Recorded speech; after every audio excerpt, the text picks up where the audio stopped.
MLA 38వ division లో పందులు బొర్లాడుతా అంటే మా వాళ్ళకి చెప్పే 2 రోజుల్లోనే మొత్తం క్లీన్ చేసి పార్క్ ని రెడీ చేయించారు. ఎమ్మెల్యే మాటల మనిషే, మేయర్ మాటల మనిషి, చేతుల మనిషి కదా.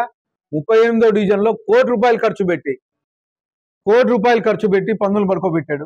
మేయర్ గురించి ఎంత తక్కువ మాట్లాడితే అంత మంచిది. ఎందుకంటే మేయర్ పాపం ఏం చేస్తాడు, డమ్మీ మేయర్ ఆయన, అలవాటు పడిపోయాడు ఆయన. మా అంకుల్ ఏం చెప్తాడు నేను అది చేయాలా, మా అంకుల్ ఏం రాపిస్తాడు నేను అది చదవాలా, మా అంకుల్ ఏం చెప్తాడో అది చేయాలి నేను, మా అంకుల్ ఎక్కడ సంతకం పెట్టమంటే అక్కడికి పెట్టాలా, మా అంకుల్ నా లాడ్జ్ పోకుండా చూసుకుంటాడు, లేకపోతే నా లాడ్జ్ని పడగొట్టిస్తాడేమో, మా లాడ్జ్ దగ్గర రోడ్డు తక్కువ చేశాడు, ఇవన్నీ చేశాడు కాబట్టి మా అంకుల్ చెప్పినట్లు వినాలనే పరిస్థితి మేయర్ది. మేయర్ గురించి ఎందుకు మాట్లాడుకోవడం మనం? పాపం ఆయన అమాయకుడు, ఎక్కడో అద్దాల షాప్లో ఉండేవాడిని తీసుకొచ్చి మేయర్ని చేసినాడు ఆయన. అంతకుముందు ఏదైనా కష్టపడేవో, లేకపోతే ఏదైనా జెండా మోసో, లేకపోతే ఇంకోటి ఉండింటే ప్రజల సాధక బాధలు తెలిసేది. ప్రజల్లో ఉన్నప్పుడు తెలుస్తాయి సాధక బాధకులు. వాళ్ళ అంకుల్ తీసుకొచ్చి పెట్టాడు, మేయర్ అయ్యాడు.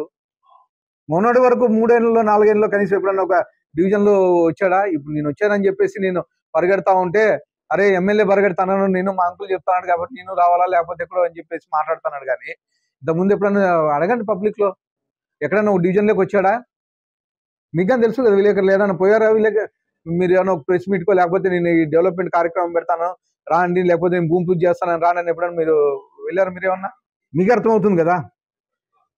మేము అనంతపూర్లో వారానికి ఒకసారి భూమి పూజ చేస్తున్నాం, వారానికి ఏదో ఒక కార్యక్రమం పెడతాన్నాం, పబ్లిక్ లో ఉంటాను.